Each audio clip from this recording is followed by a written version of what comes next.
Salut tout le monde et comme d'habitude bienvenue dans l'atelier de matériel à guitare. Dans cette vidéo on attaque la fabrication du moule au moulage au contact. Voilà, donc je vous donne pas plus de détails, je vais vous donner toutes les astuces donc dans cette vidéo. Et c'est parti, allez. Le modèle est fait, maintenant on va attaquer la fabrication du moule. Donc le moule, je vais le faire ce qu'on appelle au moulage au contact. C'est-à-dire gel coat, vinyle ester et résine polyester avec de la fibre de verre, ce qu'on appelle du mat de verre. Ça on verra par la suite. Mais tout d'abord, ce qu'on doit faire, c'est préparer le modèle pour pouvoir faire le moule et le démouler bien sûr. Donc dans un premier temps, je vais appliquer 2 couches de démoulant PVA, donc c'est de l'alcool polyvinylique, sur toute la surface du moule. Laisser sécher entre chaque couche. Voilà, donc 2 couches suffisent. Alors, en fait, le polyvinylique, il a l'avantage, c'est qu'il n'est pas solventé, donc déjà il va pas dégrader votre modèle si jamais il y a des matières qui ne tiennent pas au solvant. Et en plus, il va faire une couche, un film protecteur qui va permettre en fait de venir démouler le moule. Voilà, donc on va commencer par ça. Donc j'ai déjà appliqué une couche pour aller un petit peu plus rapidement. Voilà, donc je l'applique au pinceau. J'en mets partout. Je l'étire bien pour éviter les surplus. J'en mets absolument partout, y compris sur les plages techniques et les retours de moule. Voilà, il n'y a rien de bien compliqué, hein. Il faut juste faire attention de bien en mettre partout, sinon le moule va coller au modèle et ça va pas bien se passer. Vous risquez de dégrader votre modèle, d'abîmer votre modèle, mais surtout vous risquez d'abîmer votre moule. Et faire des reprises sur le moule, c'est pas forcément évident. Voilà, ça c'est fait. Donc bien sûr le pinceau, on le garde pour le démoulant. On évite de le mélanger avec les résines, sinon vous allez avoir du démoulant dans la résine et ça risque de faire des défauts, des délaminages. Et ensuite, ce que je vais faire, c'est que je vais essuyer un petit peu l'excédent au chiffon. Voilà, ça me permet aussi de bien lisser le démoulant. Voilà, donc surtout sur le modèle. La technique, c'est un petit peu moins grave, même s'il faut négliger aucune partie. Voilà, on va laisser sécher quelques dizaines de minutes. Et après, on va pouvoir attaquer la fabrication du moule. Donc, avant de manipuler quoi que ce soit, on va déjà calculer nos quantités de résine. Donc, on va commencer par le gel coat. Donc, le gel coat, c'est donc on va calculer la surface du modèle en mètres carrés. L'épaisseur du gel coat, donc on va faire 1 mm au total en 2 couches. Donc, ça veut dire 5 dixièmes par couche. Et on va le multiplier par 1000 parce qu'il faut mettre le tout en mètres carrés et ensuite on va multiplier par la densité du gel coat qui est d'1,2. Alors tout d'abord une petite astuce pour calculer la surface. Alors on calcule la surface on va dire assez sommairement. Je prends une ficelle et en fait je vais l'appliquer rapidement en suivant la forme. Voilà, prenons un petit peu de marge. Donc, et je vais la mesurer tout simplement. Donc là on est à 60, donc 0,6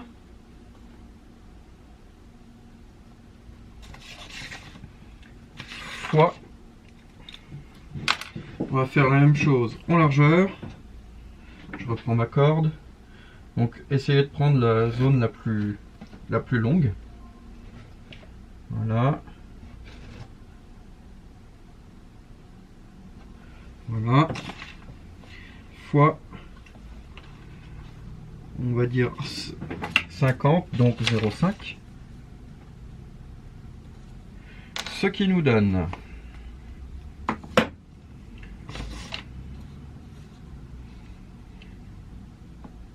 Donc 0,6 fois 0,5, ce qui nous donne 0,3.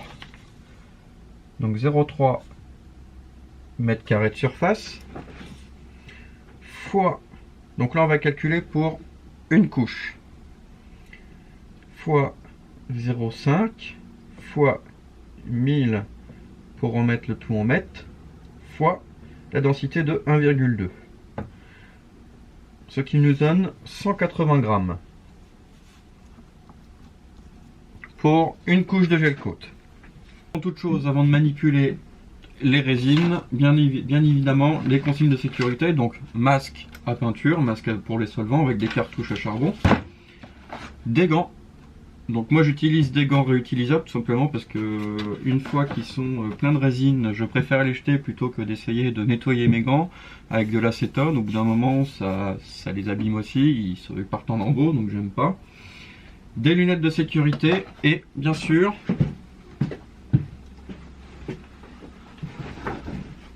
une blouse. Les produits chimiques sont quand même assez dangereux,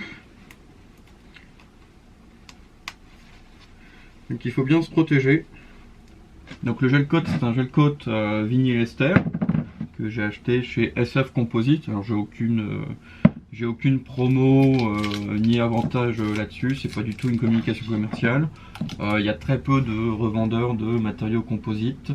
Voilà, moi je connais celui-là, il y en a sûrement d'autres, donc à vous de voir, après à savoir s'ils sont français, européens ou autres. Tout dépend des prix. L'avantage de SF Composite, c'est qu'ils vendent pour les particuliers, ils vendent en très petite quantité. Il faut savoir que les résines ont quand même des durées de vie, aussi en conservation, hein, ça s'altère avec le temps, donc il faut quand même bien les conserver. Et bon, si vous en faites occasionnellement, acheter 20 kg de gel coat, c'est quand même pas forcément très intéressant et ça coûte très cher. Donc l'avantage de SF Composite, c'est qu'ils vendent donc en pot de 1 à 5 kg, donc c'est très bien pour faire de l'occasionnel ou pour faire de la petite pièce. Sachant que le moule qu'on va faire peut faire une série de 30-40 pièces quand on en prend soin, quand on utilise les bons produits, les bons démoulants, des choses comme ça. Donc voilà. Donc dans un premier temps, on va s'occuper du gel coat vinyle ester. Alors oui, petite précision, le gel coat vinyle ester a l'avantage, c'est que déjà il est compatible avec un grand nombre de résines. Il faut savoir que toutes les résines ne sont pas compatibles les unes avec les autres, même au contact, même quand l'une est polymérisée et l'autre non. Donc il faut faire très attention, notamment l'époxy sur la polyester, il y a beaucoup de problèmes d'inhibition, donc la résine ne prend pas au contact de la polyester. Donc voilà, il faut faire attention. Et l'autre avantage, c'est qu'il est très résistant aux solvants, notamment à l'acétone.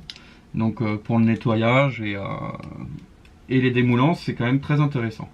Ce gel coat, c'est vraiment un gel coat pour faire du moulage, pour faire des moules. Il est, voilà, il est vert, c'est celui qu'on utilise le plus pour faire des moules composites au contact, pour faire des moules de petites séries. C'est vraiment très utilisé. Ensuite, on viendra utiliser de la résine polyester, donc spécial moulage contact. Alors attention, toutes les résines ne sont pas prévues pour tous les types de moulage. Faites bien attention, je vous réexpliquerai ça un petit peu plus en détail par la suite avec le moulage de la pièce par infusion, qui est une autre technique de moulage. Cette résine polyester, on va l'imprégner avec donc de la fibre de verre. Ici, on va utiliser du mat de verre. Voilà, donc vous voyez, il se déchire comme ça. Et vous verrez comment on l'applique au pinceau avec la résine. Donc tout d'abord, on va s'occuper du gel coat. Donc il nous faut, on a dit, 180 grammes. Et on va utiliser, donc l'avantage de ça, c'est qu'on utilise un seul catalyseur pour les deux résines. Donc c'est un catalyseur Butanox. Généralement c'est les types PEMEC, il y en a d'autres aussi, donc voilà. Lui l'avantage c'est qu'il s'utilise avec les deux types de résine. Donc on va l'ajouter avec un pourcentage entre 1 et 3%, suivant plusieurs raisons. La première raison c'est la surface qu'on a à couvrir, donc la quantité de résine qu'on va faire. Plus on a de résine à appliquer, moins on va le polymériser fort, parce que sinon il va prendre trop rapidement. L'autre facteur principal, c'est la température extérieure. Ici, il fait froid, donc je vais quand même monter aux alentours de 2,5. Évitez de vous approcher trop des limites, c'est vraiment des limites théoriques 1 et 3. Moi, j'évite de descendre en dessous d'1,2. Et 3, ça risque de prendre vraiment vite. Donc voilà, moi je tourne aux alentours de 1,5 à 2,5, 2,8, pas plus. Voilà.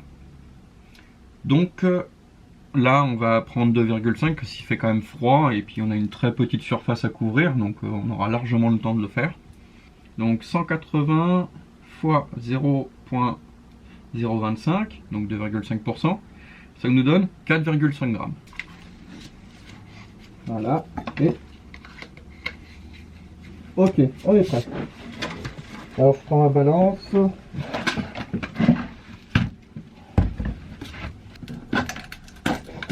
Il est assez pâteux, mais avec le catalyseur, il va se liquéfier.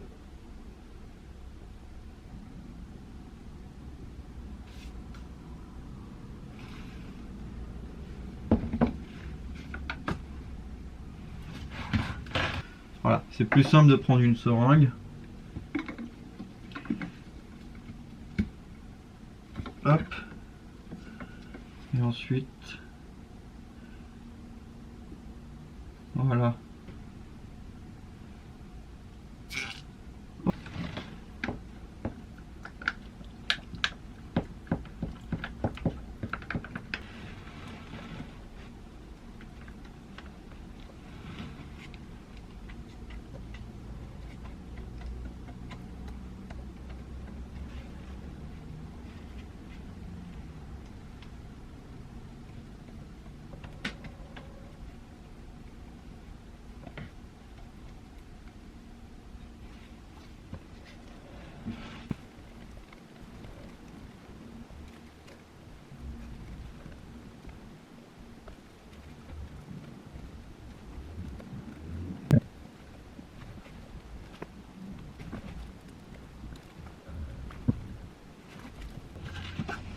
On nettoie le pinceau à l'acétone.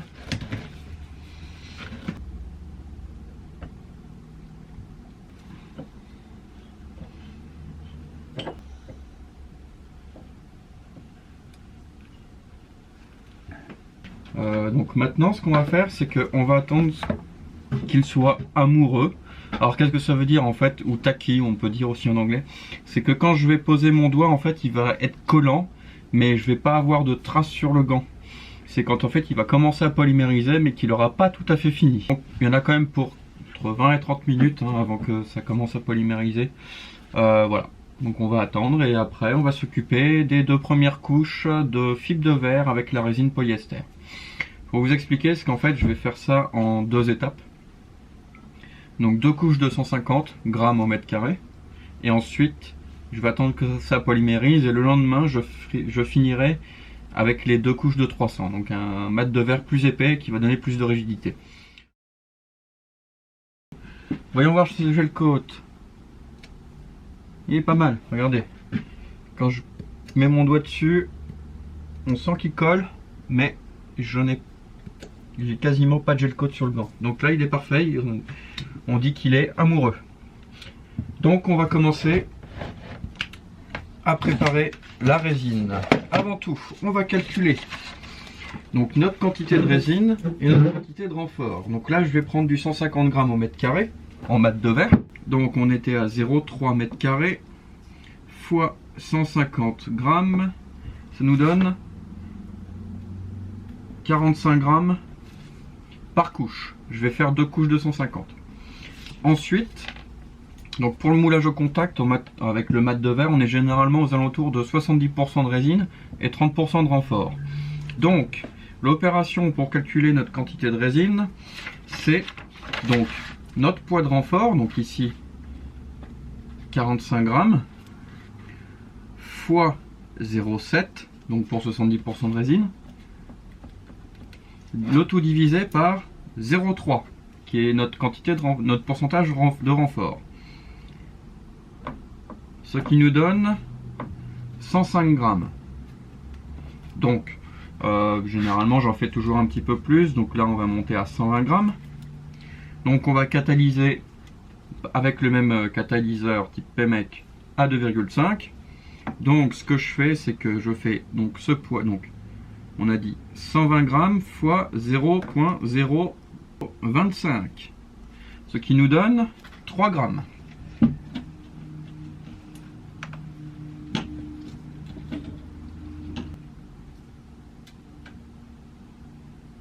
Une petite précision avant de commencer. Ma résine, là, elle a une couleur verte. En fait, c'est un colorant qui va réagir avec la polymérisation de la résine. Donc au début, elle va être verte, et plus le temps va passer, plus elle va devenir jaune-marron. Ça veut dire qu'en fait, ça montre le temps de travail qu'on a. Et vous allez voir, à un moment donné, elle va commencer à filer, ce qu'on appelle le temps de gel, ou le temps de fil. Et à partir de ce moment-là, normalement, il faut avoir fini de draper toutes nos fibres. Donc 220 grammes, ça nous fait 6 grammes ou 6 millilitres de PEMEC.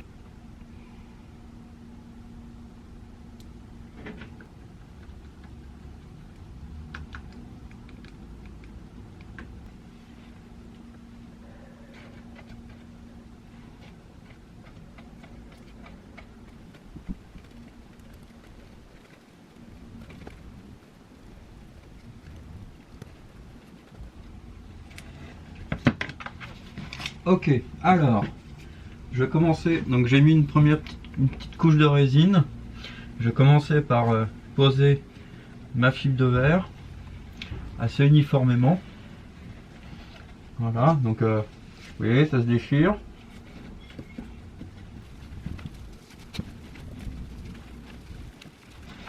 Je reprends mon pinceau et je vais imprégner ma fibre. Dans le mat, il y a ce qu'on appelle un liant qui permet de maintenir les fibres entre elles comme ça, quand c'est en présentation commerciale, quand c'est fourni en rouleau. Et ce liant est soluble dans la résine. Et bon, il prend un léger temps avant de se dissoudre. Donc ce qu'il faut faire, c'est voilà, bien imprégner ces fibres. Vous allez voir au fur et à mesure, vous allez voir que les fibres vont être imprégnées de plus en plus.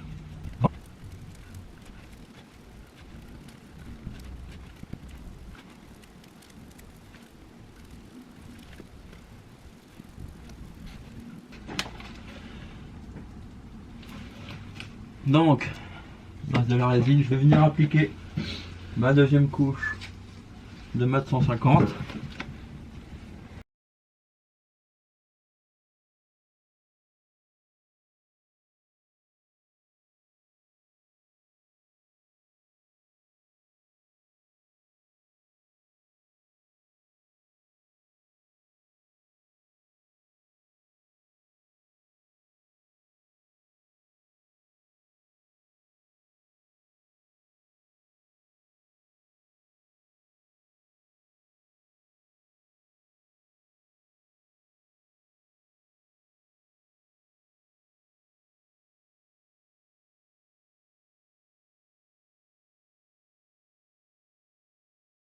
Donc nos deux premières couches sont polymérisées, elles sont dures. Donc on va faire maintenant les deux dernières couches. Avant toute chose, ce qu'on va faire, c'est qu'on va mettre un petit coup de ponçage pour enlever les fibres qui rebiquent un peu, qui vont nous donner, enfin, qui vont pas être super bien pour pouvoir me poser les deux deuxièmes couches. Et après, en fait, je vais passer un petit chiffon avec de l'acétone, ce qui va permettre en fait de ramollir un petit peu la surface des deux premières couches et améliorer l'adhérence entre les deux couches déjà polymérisées et les deux couches qu'on va faire tout de suite. Passer un petit peu partout.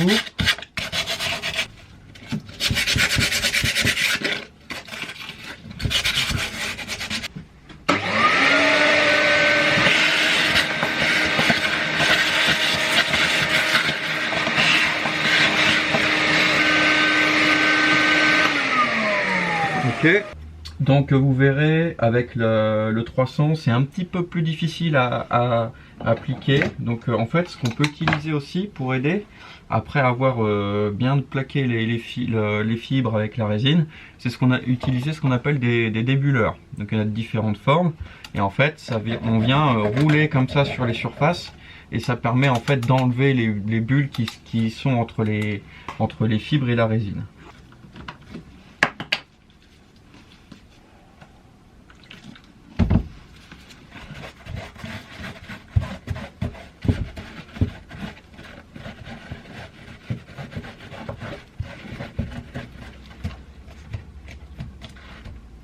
Vous voyez, ça va un petit peu pégueuse. C'est parfait pour ce qu'on va faire. Bien joué, on doutait. Tac, allez, on y va. Donc, je badigeonne un peu partout.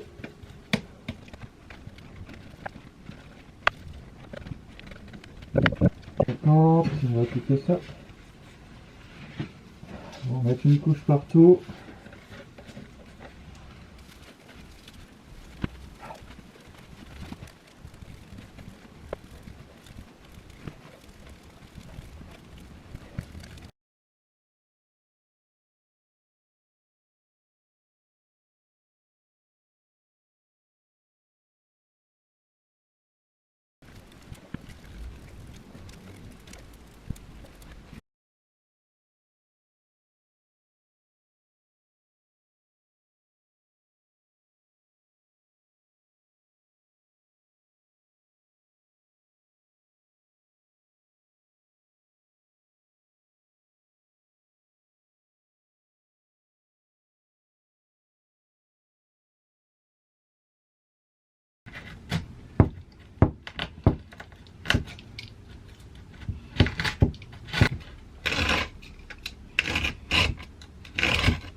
Je viens de détourer un petit peu le surplus de fibres, voilà, pour que ce soit à peu près propre.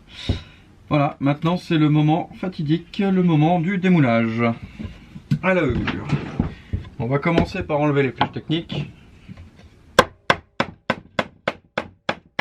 Tac, bon, bah, ça se décolle plutôt bien, donc le démoulant je pense que c'est bon. Donc bon, déjà on va récupérer toute la plastiline qui est sur les bords. De points critiques, c'est soit on n'a pas mis du démoulant bien partout et du coup bah, on va avoir des zones qui vont craqueler, soit on a des contre-dépouilles et dans ce cas-là, eh ben, on aura toujours des problèmes même à la fabrication de la pièce. D'où l'importance de bien faire ses plages techniques, de bien réfléchir à son modèle. Alors, maintenant, on va essayer de démouler la chose. Donc logiquement, ça se démoule comme ça. Donc on va essayer de faire pareil. Donc je garantis pas que les plages techniques vont pas s'enlever.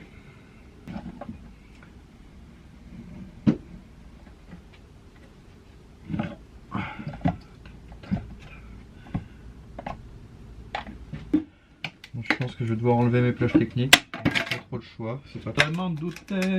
Mais bon. Ça a l'air de bien décoller partout. Ça, c'est bien.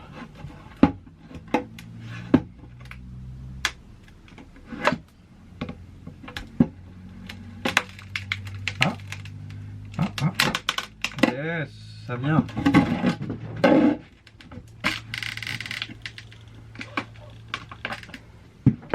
Ça a l'air de venir. Parfait.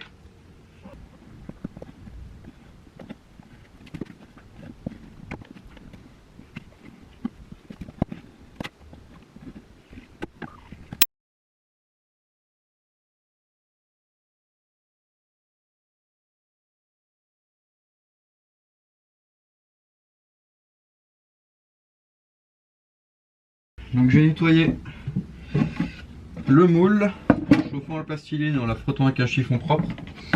Ce que je vais faire, c'est que je vais finir de nettoyer ça à l'acétone, histoire que ce soit bien clean. Tac. Je mets un petit peu, pas beaucoup.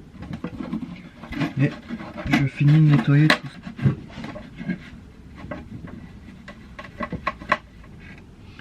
Voilà, donc d'où l'importance d'avoir des zones très brillantes. Ça aide au démoulage. Vous avez vu en fait, une fois que j'ai tiré dans le bon sens, le tout est venu assez facilement.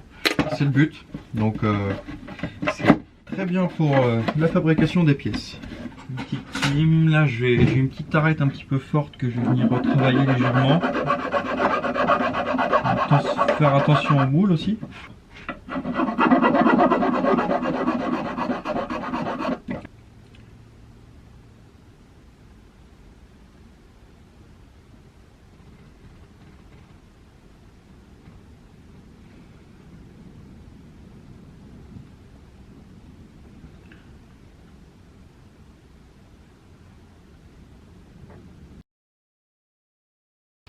Voilà, le moule est terminé. Donc dans la prochaine vidéo, on va attaquer le moulage de la pièce par la technique d'infusion. Je ne rentre pas plus dans les détails. Je sais que cette vidéo est un peu longue, mais j'essaie de donner le plus de détails et d'astuces possible pour fabriquer au mieux un moule avec la technique du moulage au contact. Il y a beaucoup de détails techniques, je le sais bien, mais voilà, c'est des choses à acquérir, à apprendre, et vous verrez qu'après ça se fera assez rapidement. Voilà, en attendant, n'hésitez pas à vous abonner, à liker si vous avez aimé ces vidéos. Si vous avez des questions, des commentaires, n'hésitez pas à les écrire juste en dessous, à mettre un pouce bleu, à cliquer sur la cloche bien sûr, et à partager. Allez, à la prochaine. Ciao!